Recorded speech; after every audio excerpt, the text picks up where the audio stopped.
A vague accusation made by Conservative MP Doug Shipley against his Liberal opponent, Zacharias, created a tense atmosphere at a forum organized by the Barrie Chamber of Commerce on Wednesday. Shipley, the MP for Barrie Springwater Oro-Medonte since 2019, called a letter sent by Zacharias to residents shocking and said he was hurt by its contents. So it pained me today when I received an email from a resident, as I said, of an email that was sent out to many residents in Barrie, Springwater, Oro-Medonte. And I have a copy of that letter here, tonight. It was sent out by our Liberal candidate. So that's why this letter was a little shocking. I've always conducted myself in an upright manner. I've never once, ever said a bad word about a fellow candidate in a campaign. And if you can find that, I'd like to see it. But I purposely never do it. So it was shocking when I received that. So I changed my speech, which I said I wrote a few days ago. And I have a stop sign here that said stop. And just before he came in, I scribbled down some notes. And those notes were going to be basically the rest of this speech. And Rose, I had to be honest with you, it wasn't going to be very pleasant for you for the next few minutes, because I was very hurt by the letter that was received and sent to my office. But when I saw you walk in tonight with your family, especially your kids and your husband, I'm not going to go that way. I'm not going to say what was on my mind.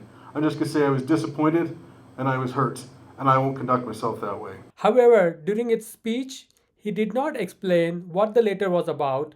He also refused to provide details when contacted by Simcoe Community Media after the event. Hi Doug, how are you? Good, how are you? Yeah, good.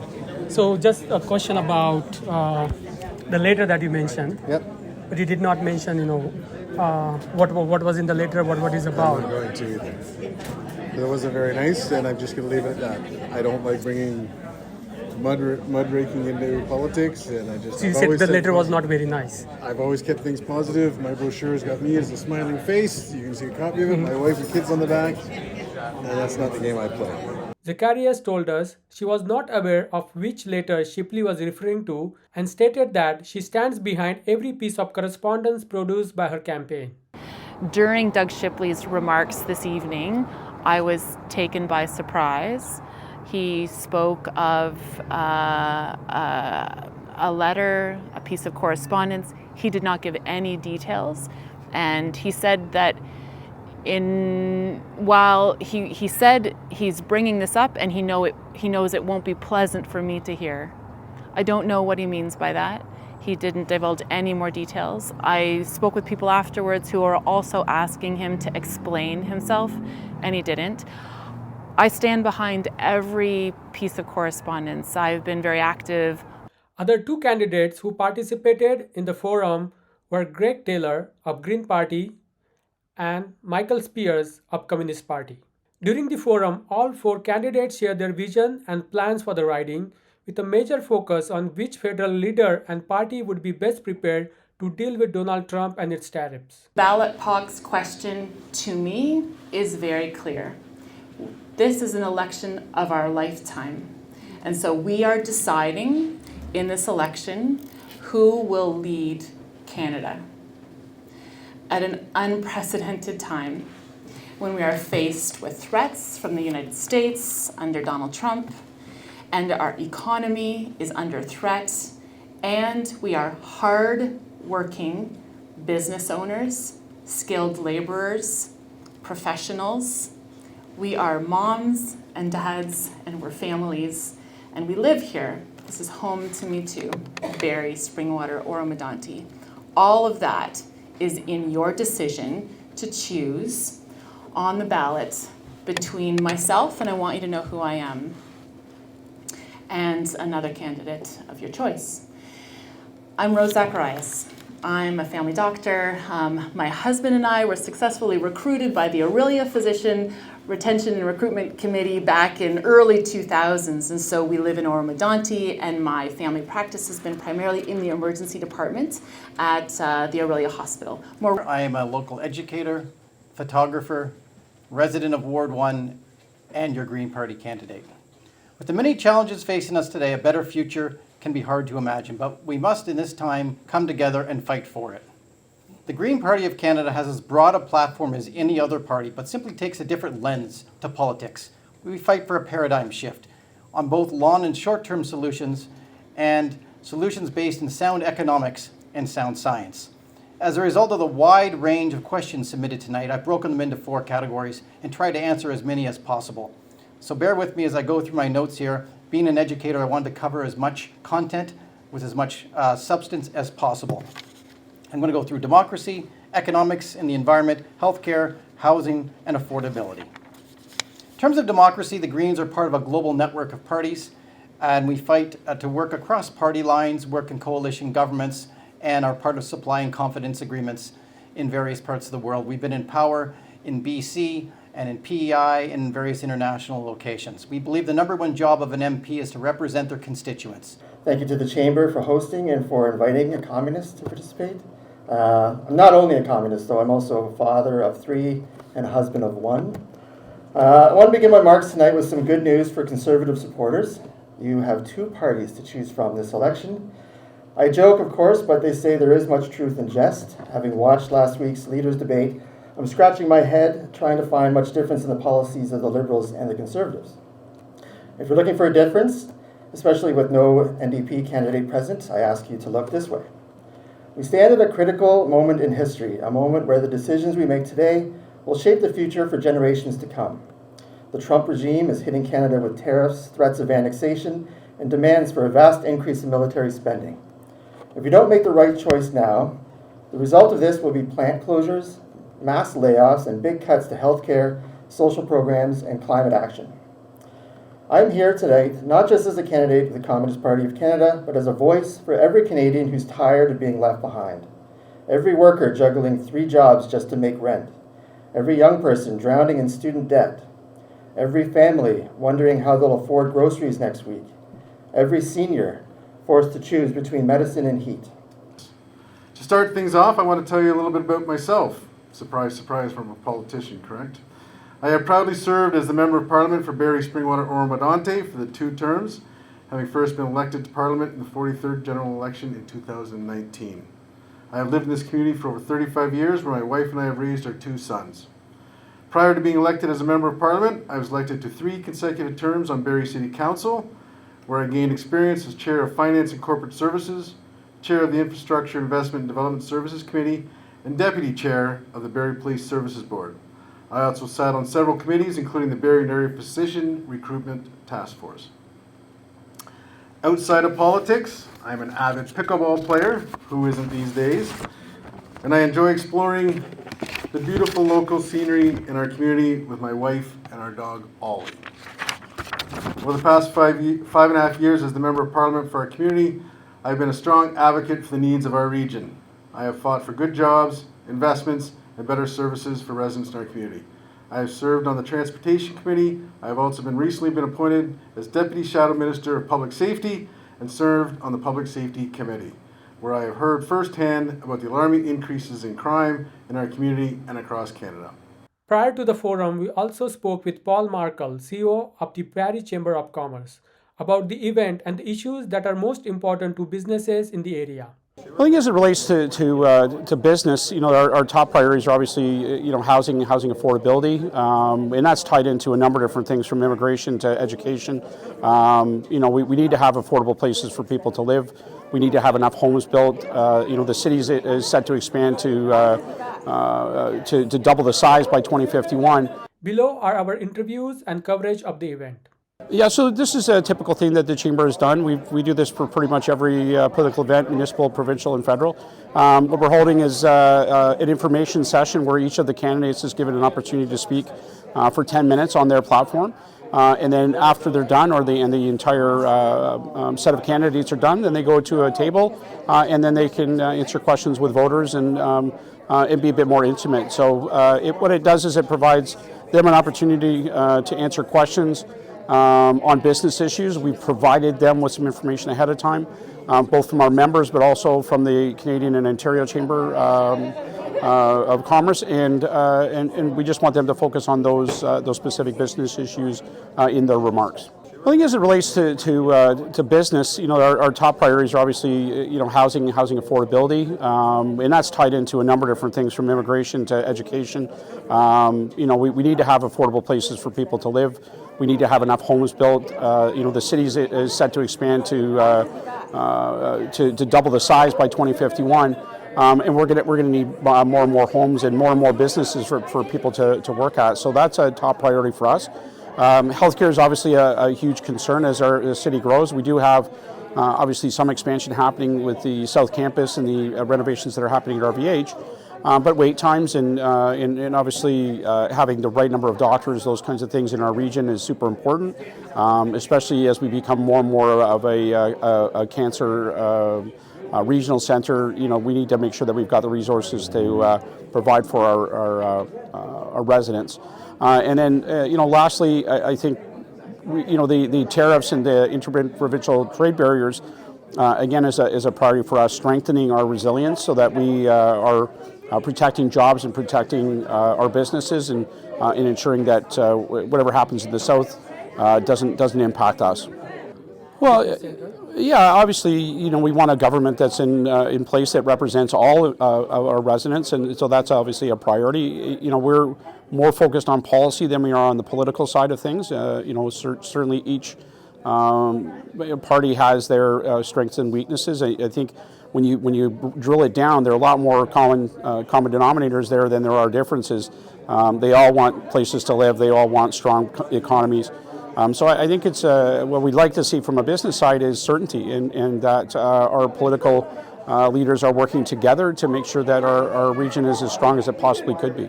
A reminder that Election Day is Monday, April 28th. You can find your polling station and registration details at www.elections.ca. I'd like now to introduce our first candidate of the evening, Rose Zacharias. Thank you. Thank you. Thank you very much. Thank you so much to the Barrie Chamber of Commerce for hosting us, and thank you to my fellow candidates. This is incredibly important to gather like this and to hear from your candidates who are vying for your vote and an opportunity to serve as your representative in Ottawa. And the ballot box question to me is very clear. This is an election of our lifetime. And so we are deciding in this election who will lead Canada at an unprecedented time when we are faced with threats from the United States under Donald Trump, and our economy is under threat, and we are hard-working business owners, skilled laborers, professionals. We are moms and dads, and we're families, and we live here. This is home to me too, Barrie, Springwater, Oro-Medonte. All of that is in your decision to choose on the ballot between myself, and I want you to know who I am, and another candidate of your choice. I'm Rose Zacharias. I'm a family doctor. My husband and I were successfully recruited by the Aurelia Physician Retention and Recruitment Committee back in early 2000s, and so we live in Oro-Medonte, and my family practice has been primarily in the emergency department at the Aurelia Hospital. More recently, I transitioned my medical practice to Waypoint Center for Mental Health Care. So Rob and I, Rob who's sitting here, came here in early 2000 and made this our home. We love it. We live over by Bass Lake Provincial Park, and we also were picking up branches earlier today, still from the storm, and I've got 4 kids, and 2 of them are here in the room, and you need to know that this has been a family effort for me to come forward as a candidate. I have some medical political experience. I was elected by all 44,000 physicians in Ontario in 2021 to represent them as president of the Ontario Medical Association to Queen's Park. So I met with Premier Ford, Health Minister Sylvia Jones to talk about healthcare system recommendations. What was burning me up then was that we didn't have family doctors enough. We were waiting too long in the emergency departments. And I wanted to talk to government about making those changes for me and my patients. That began my advocacy work. And then I found out I loved it. I loved the people aspect of representing people. I loved the conversations. I loved leaning in. I loved being curious about the things that I didn't quite understand and wanted to know more about to better represent. And I also understood the power inside of the political machine and the people that we trust to make those decisions on our behalf. And I wanted to run for politics. Many of you know me as the provincial candidate. I ran for the Ontario Liberals. It made sense. They were running for healthcare. The questions at the door that I was having in the cold February were around the anxiety we were feeling in politics in the elections that were coming up, about what were we going to do as Canadians with what we were hearing on the evening news. I remember standing at the door of a woman who had the 6 o'clock news in the background. I heard it over her shoulder. And she came to the door and she said, I was like, I'm your Liberal candidate. I'm running to be your MPP at the time. And she said, what are we going to do about Trump? What are we going to do? What's it going to feel like a year from now to call myself a Canadian? And at that moment, I didn't have a good answer. But what I understood about myself was there is a through line in my line of work to care for people when they are experiencing anxiety and having some suffering around some things they can't control. And so as a doctor, it makes complete sense to me that you would send me to Ottawa as your MP so that I continue to listen to our conversations and represent us there. Why is it such an important decision to make now who will be our Prime Minister? Because we need someone who's strong to stand up to Donald Trump. Mark Carney has already showed us that. He is the right leader for Canada at this time. He is a world-renowned economic expert. He has the international trade relationships that our businesses need. And he has the interests of Canada when we are navigating even the partisan gridlock that I think bore down on the Liberal government. I think we're going to see a working together in the House of Commons like we actually haven't seen before, because it's going to matter that we are united as a Canada to stand up to what's coming down the pipe from the United States. And I want us to be represented there well. What does it mean for us in Barrie?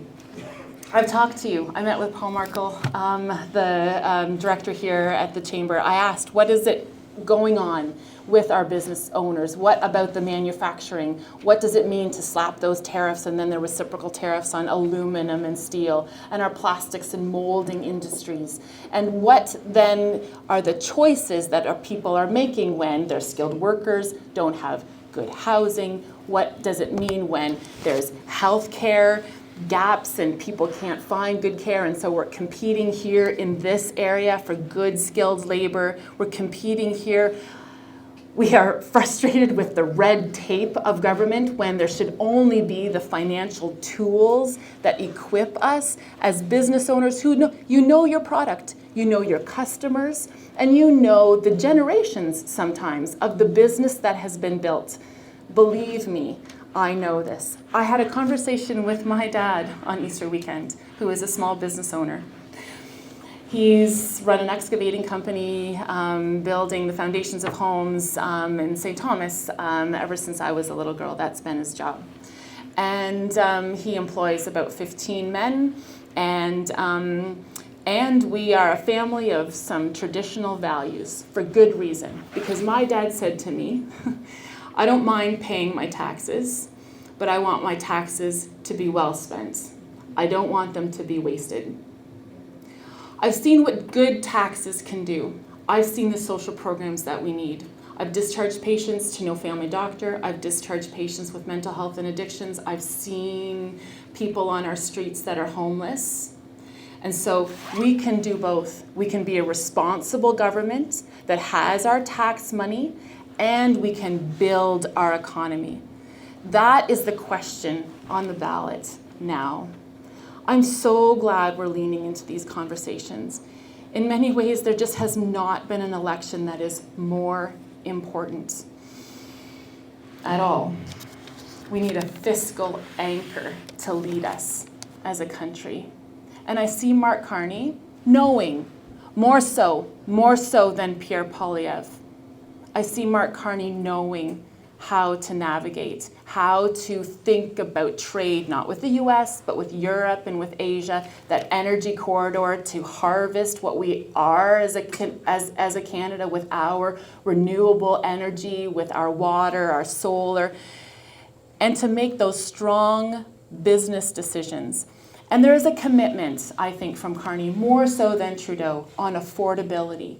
And we know that that is key. And then where will new revenue come from? I think it's clear. There are loopholes that ultra wealthy have sometimes been able to get through. There's a commitment by the Liberal government to grab new revenue from there and not put it on the backs of hard-working middle-class Canadians. And so to experience economic growth with some responsible tax cuts, even that can happen. And wow, we need good infrastructure to support our healthcare system. I want you to hear that from me. I know it. The Canada Health Act is something I'm so proud to practice under as a doctor, not on your ability to pay, not jumping the queue, not with your credit card to pay for surgery sooner or to see a specialist. There is so much that we care about. And we are caring about Canada when we go now to vote. And it matters to me who we will be as a country. I can't actually predict it, but I think it's going to get a little bit worse. And I want to represent you in Ottawa. Since the election was called, there's been strong predictions that it will be a formed Liberal government. We're thinking differently now than we did 6 months ago about who will govern Canada. And with me, you get someone who understands your concerns, who is committed to understanding your concerns, and will be in a position to deliver results from the benches of a strong Liberal government. That's what I'm seeing. It would be an honor to earn your trust, to continue to have these conversations, and to get your vote. Thank you.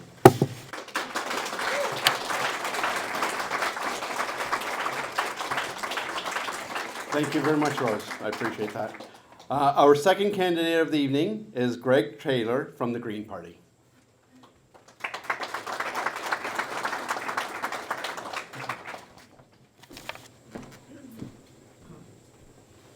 Good evening. My name is Greg Taylor. I am a local educator, photographer, resident of Ward 1, and your Green Party candidate. With the many challenges facing us today, a better future can be hard to imagine, but we must in this time come together and fight for it. The Green Party of Canada has as broad a platform as any other party, but simply takes a different lens to politics. We fight for a paradigm shift on both long and short-term solutions and solutions based in sound economics and sound science. As a result of the wide range of questions submitted tonight, I've broken them into 4 categories and tried to answer as many as possible. So bear with me as I go through my notes here. Being an educator, I wanted to cover as much content with as much substance as possible. I'm going to go through democracy, economics and the environment, healthcare, housing, and affordability. In terms of democracy, the Greens are part of a global network of parties, and we fight to work across party lines, work in coalition governments, and are part of supplying confidence agreements in various parts of the world. We've been in power in BC, and in PEI and in various international locations. We believe the #1 job of an MP is to represent their constituents, not be a party cheerleader who's got to toe the party line and be whipped with every vote. We need independent people to make independent decisions based on the needs of their constituents.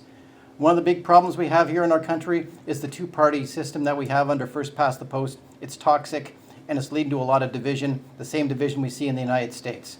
100% of the power and 40% or less of the vote. Millions of votes electing nobody. Policy alerts where policy goes back and forth depending on the government of the day. Low voter turnouts. Why bother voting if your vote doesn't actually elect anybody? And lack of accountability. So when this happens, people get marginalized, people get angry. The Greens propose a binding National Citizens Assembly and electoral reform. The Conservatives are largely opposed to proportional representation or changing our voting system. The Liberals under Justin Trudeau promised more than 1,000 times in the 2015 election and reneged because Trudeau didn't get his preferred choice, the alternative vote. And the NDP never prioritizes this issue when given the chance, either provincially or federally. Only the Greens make this a priority. Economics and the environment. Greens are known for being fiscally responsible and socially progressive.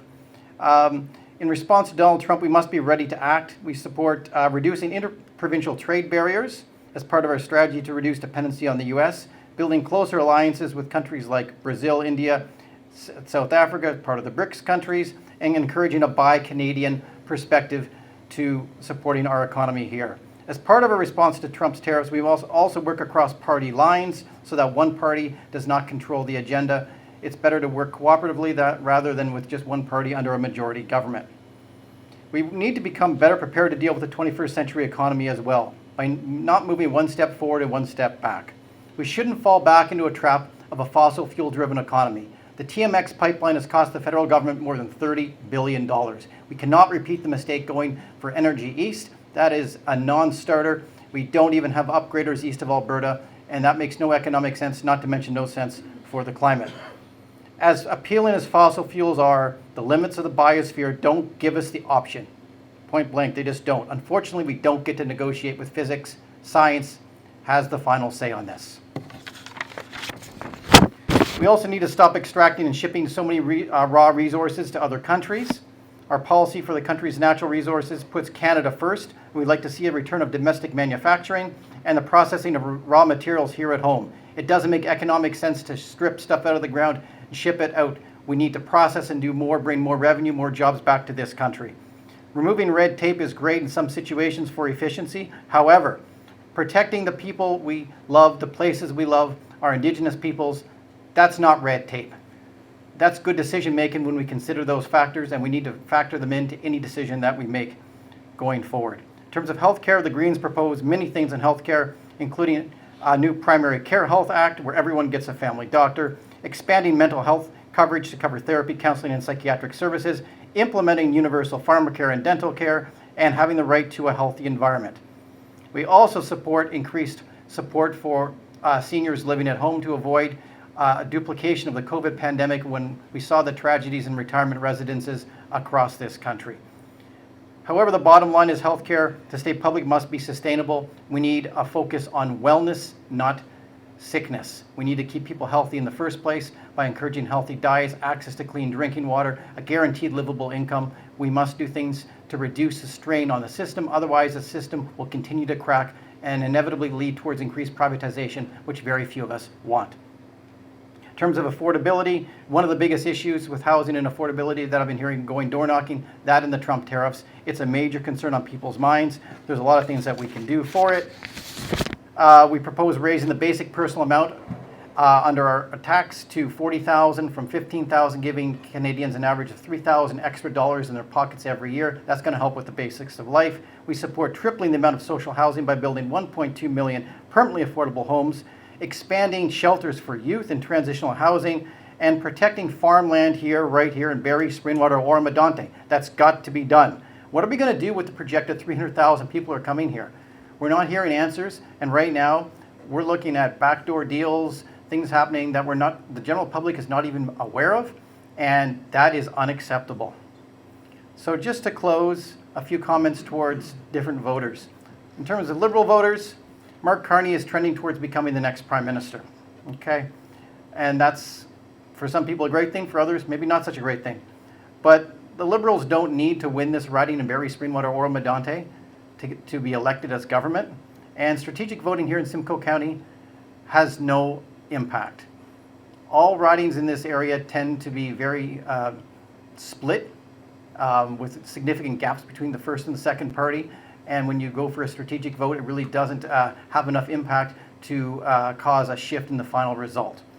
A range of voices are needed in Canada, and the two-party polarized system of the United States is extremely dangerous and toxic, and it must be overcome by electing Greens and smaller parties to balance things out to avoid that kind of culture in politics.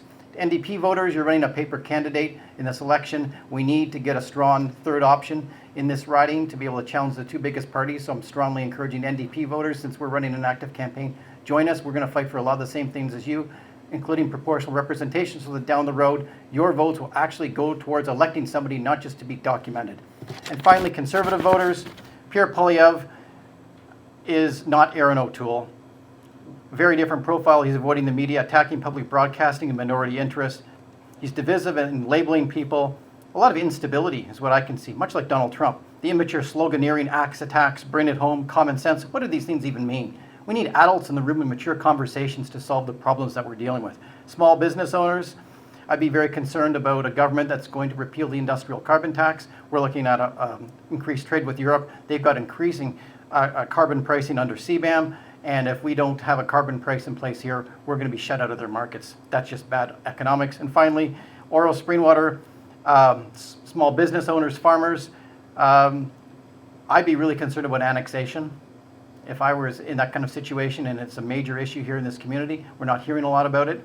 We're not hearing the other parties really talking about it, and I think it needs to be brought forward in terms of not only a business issue, but also in terms of preserving farmland and local food supply, which we're going to need increasingly as we move into a world where we're going to have to become more self-sufficient and the impacts of climate change are increasing. So with that, I will close and thank you for your time and encourage you to seriously consider voting green on April 28th to improve our democracy, to improve our environment, to improve our economy, and to improve the cost of living issues here in Simcoe County. Thank you very much.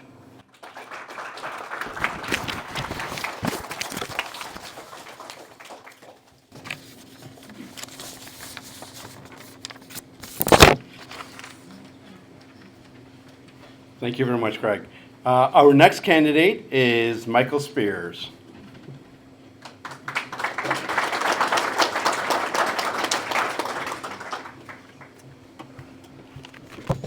Hello, everyone. Great to see so many people out this evening to hear directly from the candidates. Thank you to the Chamber for hosting and for inviting a communist to participate. I'm not only a communist, though. I'm also a father of 3 and a husband of 1. I want to begin my remarks tonight with some good news for Conservative supporters. You have 2 parties to choose from this election. I joke, of course, but they say there is much truth in jest. Having watched last week's leaders' debate, I'm scratching my head trying to find much difference in the policies of the Liberals and the Conservatives. If you're looking for a difference, especially with no NDP candidate present, I ask you to look this way. We stand at a critical moment in history, a moment where the decisions we make today will shape the future for generations to come. The Trump regime is hitting Canada with tariffs, threats of annexation, and demands for a vast increase in military spending.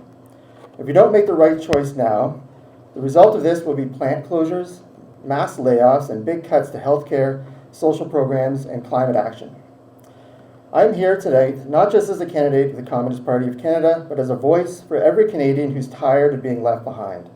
Every worker juggling 3 jobs just to make rent. Every young person drowning in student debt. Every family wondering how they'll afford groceries next week. Every senior forced to choose between medicine and heat. Let's be blunt, Canada's political system is broken. For decades, we've been told we have to choose between 2 options, the Liberals or the Conservatives. But what have they actually delivered? The Liberals, under Trudeau and now Carney, have mastered the art of sounding progressive while doing the opposite. They promised climate action and then bought a $4.5 billion pipeline with our money.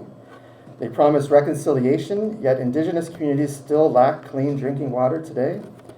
To me, that's not progress, that's hypocrisy.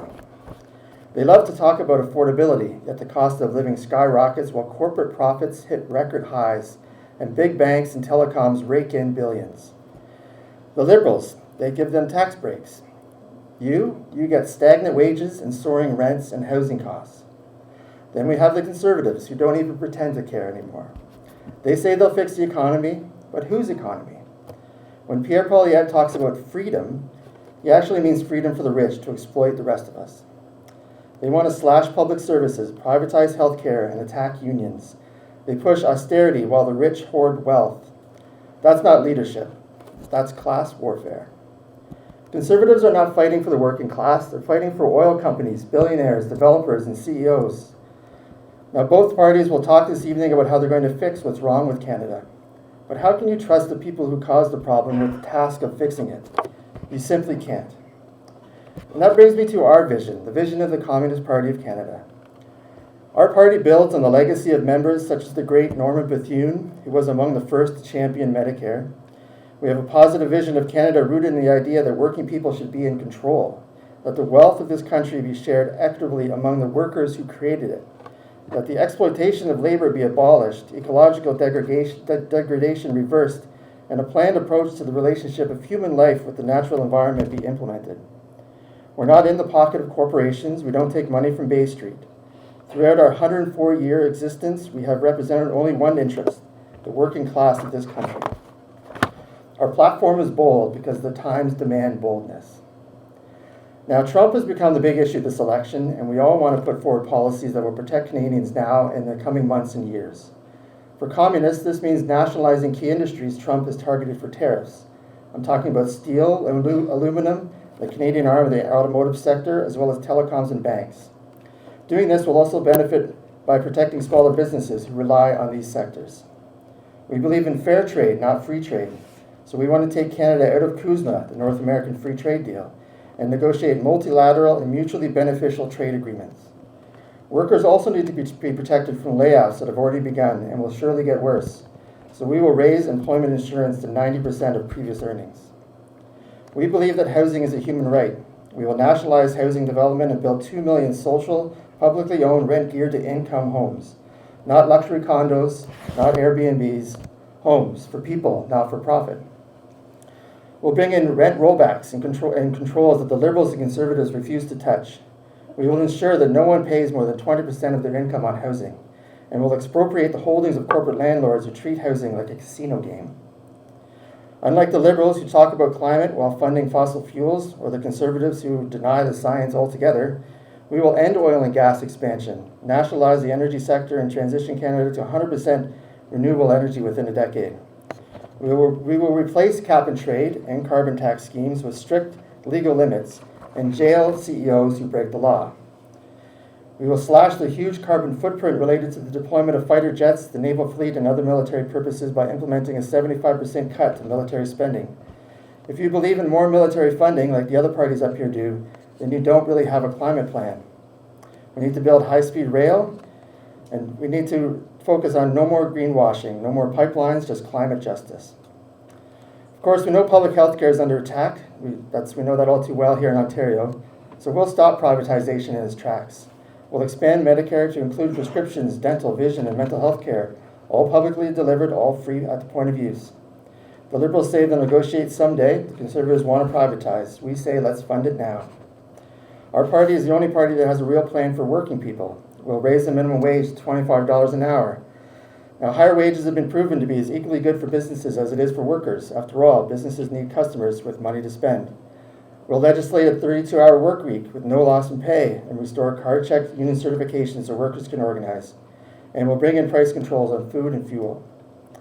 We want to tax the rich to fund the people. We would double the corporate tax rate, apply capital gains tax to 100% of the gain, abolish HST, and eliminate taxes on incomes under $50,000. We'll also close tax loopholes and offshore havens, and we'll use this additional tax increase to eliminate tuition, cancel student debt, invest in public transit, childcare, senior care, and expand social programs. Because in a country as rich as Canada, poverty is a policy choice. We'll also adopt an independent Canadian foreign policy of peace and disarmament. We'll enact boycott, divestment, and sanctions on Israel. We need to end the genocide in Gaza, support a Palestinian state, and ensure the right of return for Palestinian families. Canada must get out of NATO and NORAD. Canadian soldiers must be repatriated. We need to cancel all military exports. How else are we going to help you? We want to substantially increase the Canada Pension Plan, old age security, reduce the pension age to 60, double the Canada Disability Benefit, bring in a guaranteed livable income, legislate and enforce protections for sexual orientation, and fight for real electoral reform.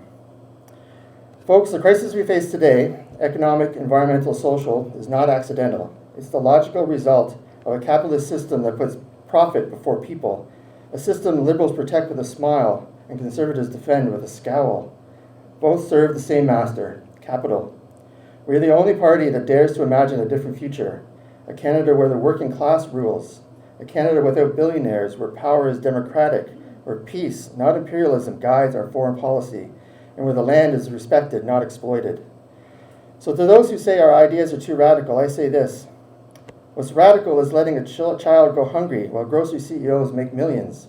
What's radical is watching our planet burn so oil barons can profit another quarter. What's radical is pretending we're free when we spend our lives in debt, stress, and struggle. The Communist Party is not radical. The capitalism is. Maybe this isn't the message you want to hear. Maybe I didn't follow the script this evening. But hey, I'm a communist at a Chamber of Commerce event, so what did you really expect? But let me wrap it up. I want your vote, and I believe our party is putting forward the best policy for Canadians. But here's the thing. By all accounts, nationally, this has become a two-horse race. You have one party led by a conservative who thinks the market should be trusted to solve our economic problems, who doesn't believe the wealthy and corporations should pay their fair share, who wants to hand billions of our dollars to developers and who loves the idea of privatization. And you have another party led by Pierre Poilievre. Yeah, you heard that right. Yes, the Liberals and the Conservatives are basically two sides of the same coin. So in Barrie, Springwater, or Oro-Medonte, you can pick the least worst choice, or you can vote for someone who is advocating for the real change Canadian workers and their families need. Change that will protect families from the consequences of Trump's tariffs.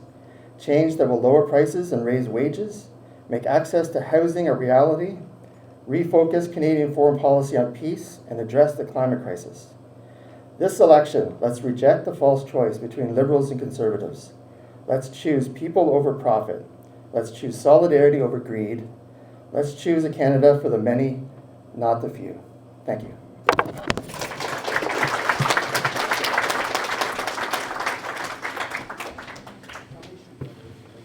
Thank you very much. Our final candidate of the evening is Doug Shipley.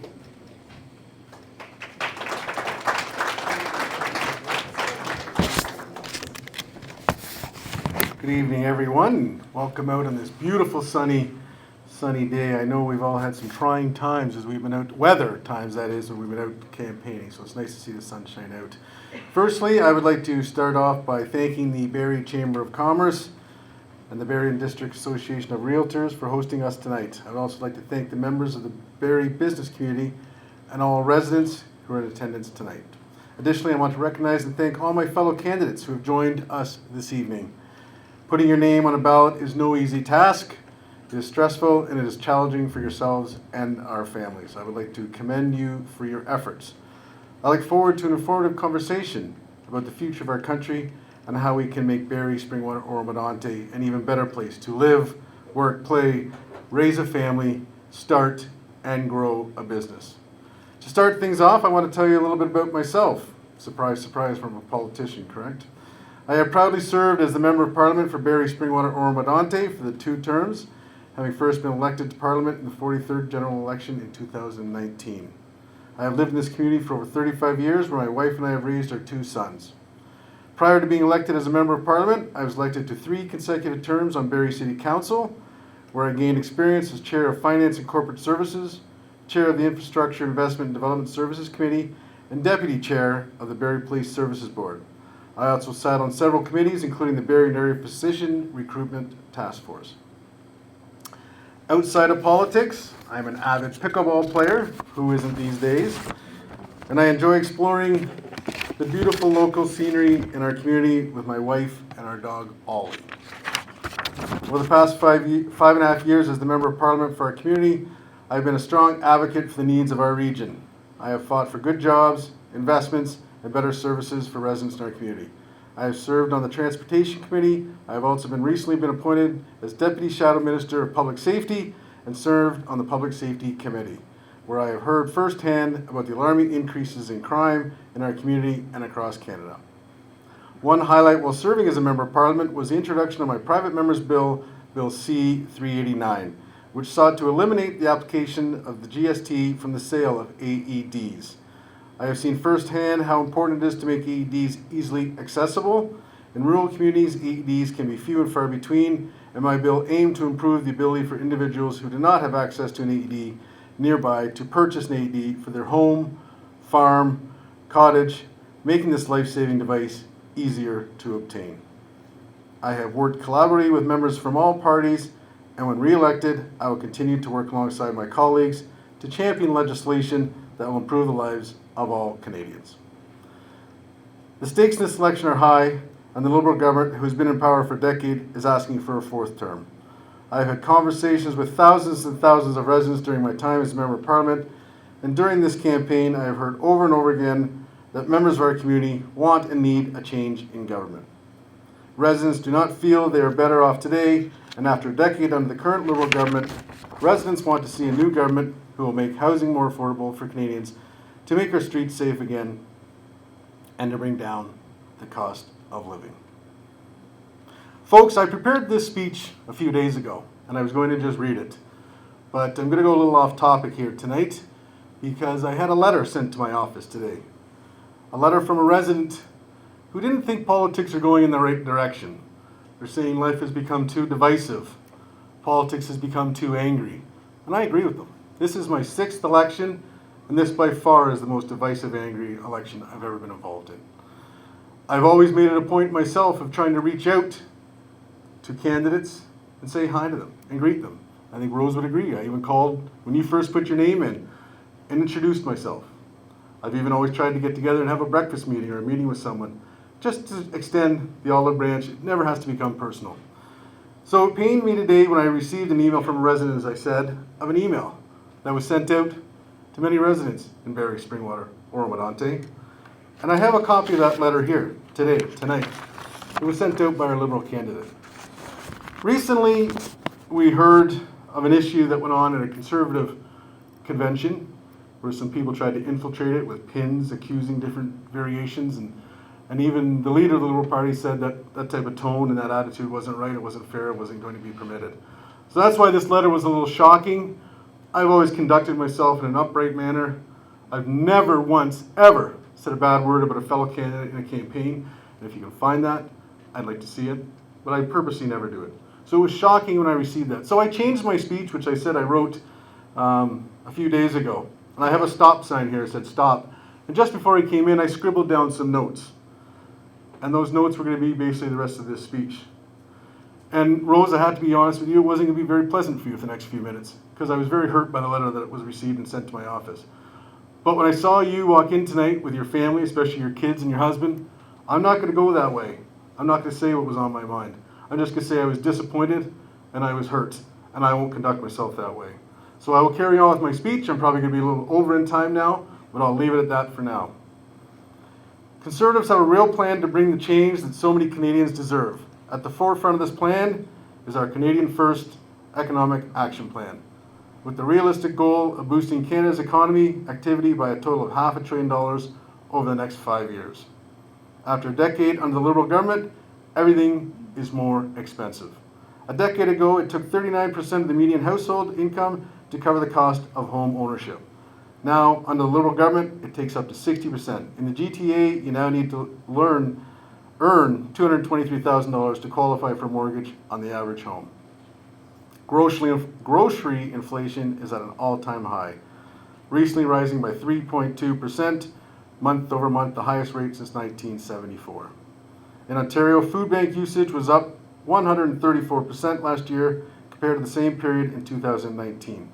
Over 2 million people accessed a food bank in 2024, and over 1 million people in Ontario relied on food banks last year to feed themselves and their families in our community. The Barrie Food Bank currently serves 7,000 individuals each and every month.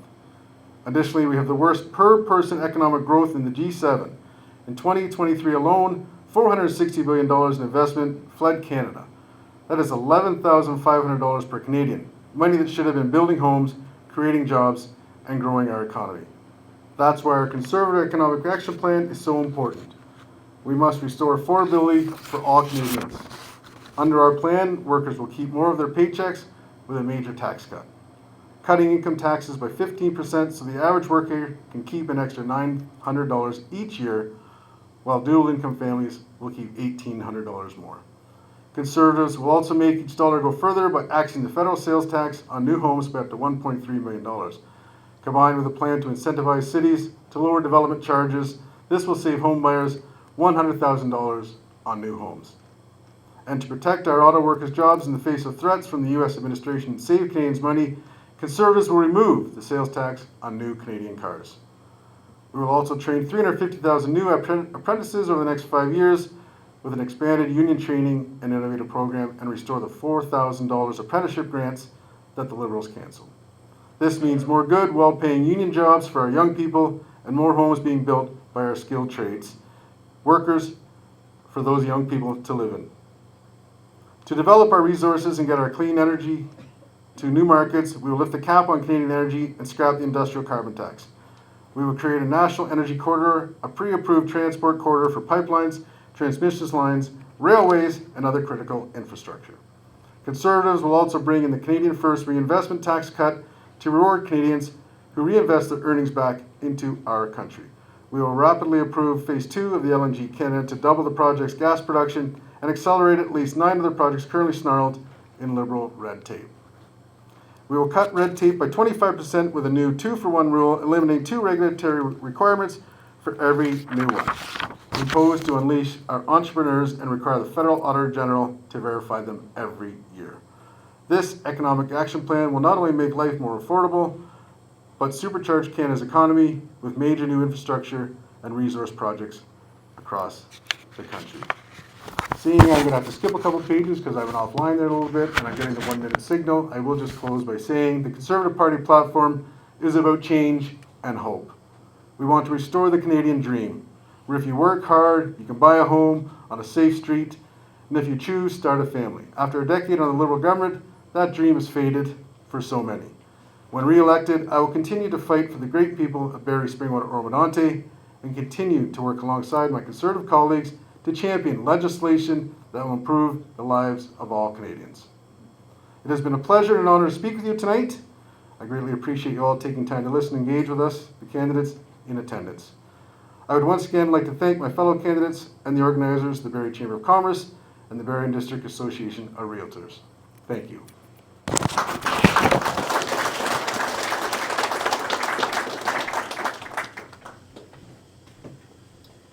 Hi Doug, how are you? Good, how are you? Yeah, good. So just a question about the letter that you mentioned. Yep. But you did not mention, what was in the letter, what it is about. I'm not going to either. That wasn't very nice, and I'm just going to leave it at that. I don't like bringing mud raking into politics, and I just. So you said the letter was not very nice. I've always kept things positive. My brochure's got me as a smiling face. You can see a copy of it. My wife and kids on the back. And that's not the game I play.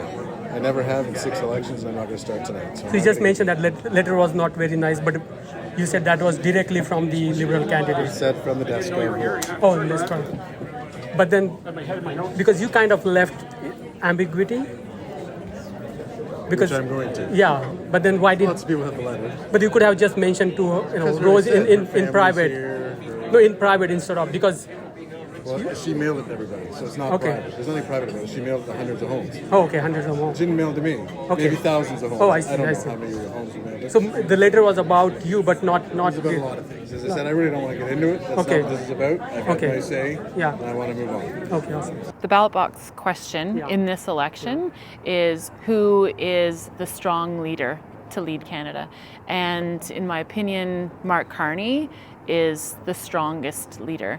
People will look at their ballot and decide between Pierre Poilievre and Mark Carney. Mark Carney is a world-renowned economist and a principled leader that has already developed the international trade relationships that Canada will need when we diversify our exports and save our businesses. So our economy rests on the strength of whoever will lead us, and Mark Carney is the best choice there.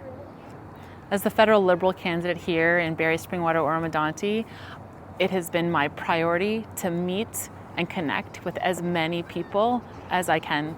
So that's driven my door-to-door conversations and all of the correspondence and the connecting that I've been doing, because I want to represent Barrie, Springwater, Oro-Medonte as the MP in Ottawa. And I can't wait to get to work and do a good job there, and then have those conversations as how I can leverage my healthcare experience as a physician that's worked here in this community for the last 22 years, how to leverage that and have the most impact in Ottawa, in our federal government. I can't wait for those conversations. My plan is to win first, and so Monday, election day, will deliver that result, and then I'll get to work. So everyone who knows me, including my 4 children and my husband, knows that I love to talk to people. I am driven by genuine connection, building relationships of trust, understanding where people are coming from. A good politician needs to do that. And so I do think I'm wired to lean into the people in Barrie, Springwater, Oro-Medonte and represent us genuinely in Ottawa. And so, yeah, I'm a connector. I'm a people person. I love it. It energizes me. And I can't wait for it to continue to fuel me to be a great MP. So I was very grateful to the Chamber of Commerce to have all 4 of us as candidates present ourselves and have us showcase who we are as the candidates seeking the vote. During Doug Shipley's remarks this evening, I was taken by surprise. He spoke of a letter, a piece of correspondence. He did not give any details, and he said that while he said he's bringing this up and he knows it won't be pleasant for me to hear. I don't know what he means by that. He didn't divulge any more details. I spoke with people afterwards who are also asking him to explain himself, and he didn't. I stand behind every piece of correspondence. I've been very active on social media, responding to people's queries about who I am and where I stand on issues. Those are important conversations to have. There has been some letters. We connect with people every way we can. We knock on doors, we send out letters, we answer the telephone. I've been doing that since the beginning of this campaign, and I stand behind everything I've said and will continue to seek to connect genuinely with every voter that I possibly can between now and Election Day. Doug Shipley made some remarks today. It's caused a bit of a stir, and I think he's in a better position to explain what he meant by that. I think people should vote for me as their MP because I'm qualified and I care and I will work hard and see this commitment through. I think we want politicians who connect with us and understand the issues and to be a representative voice. I have every intention to be very good at that.